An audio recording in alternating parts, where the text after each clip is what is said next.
Parfois, la manipulation de l'opinion se produit de manière inconsciente. Certains mots sont répétés avec enthousiasme dans les médias sans que l'on discute jamais de leur sens. Démocratie, croissance, économie de marché. Prenons le mot le plus consensuel, la démocratie.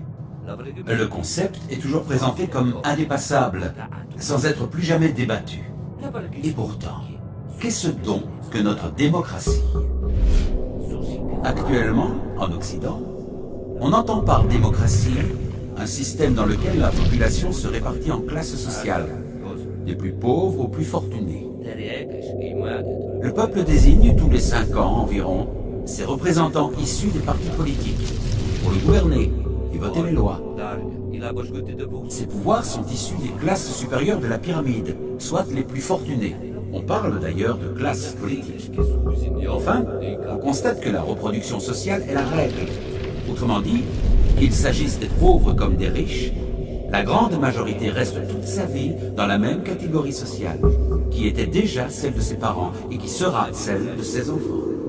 Si on regarde la démocratie du point de vue de la répartition du pouvoir selon le sexe, on se rend compte bien vite de la sous-représentation des femmes dans les instances du pouvoir, alors même qu'elles constituent la moitié de la population.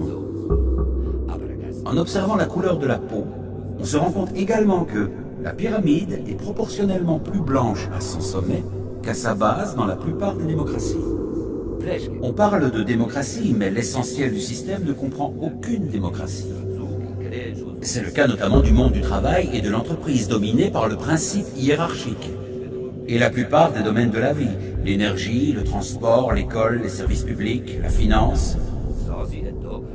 Dans le monde des médias, on observe une forte concentration des acteurs qui ont par ailleurs d'autres intérêts. Les armes, les avions, le luxe, le bâtiment, les télécommunications. La plupart des journalistes qui font l'opinion vivent dans les classes aisées et l'on peut penser qu'ils auront tendance à défendre, même inconsciemment, les intérêts de leur catégorie d'appartenance. D'autre part, notre système économique favorise l'accumulation des richesses chez ceux qui en possèdent le plus. Il se trouve que ce sont les plus riches qui prêtent aux États et qui perçoivent les intérêts de la dette publique. Aujourd'hui, les plans de rigueur qui réduisent les salaires et la protection sociale reviennent donc à faire financer par les plus pauvres la dette détenue par les plus riches. Si on élargit la perspective, on se rend compte qu'une idéologie politique et économique est imposée aux populations par des lobbies financiers, industriels, qui ne font que défendre leurs intérêts en dehors de tout processus démocratique. Nombre d'entre eux ont d'ailleurs des budgets nettement supérieurs à ceux de la majorité des États. Ils influencent les décisions politiques, les lois, et parfois même financent des partis politiques. Conséquence, rigueur, chômage et misère pour les uns, richesse en pleine explosion pour les autres. Preuve en est, l'endettement de tous les États du monde est égal aux actifs de seulement 10 banques. Est-ce bien à cette réalité que fait référence la démocratie, ce système tant vanté dans les médias? N'y a-t-il pas là une forme de manipulation de la population?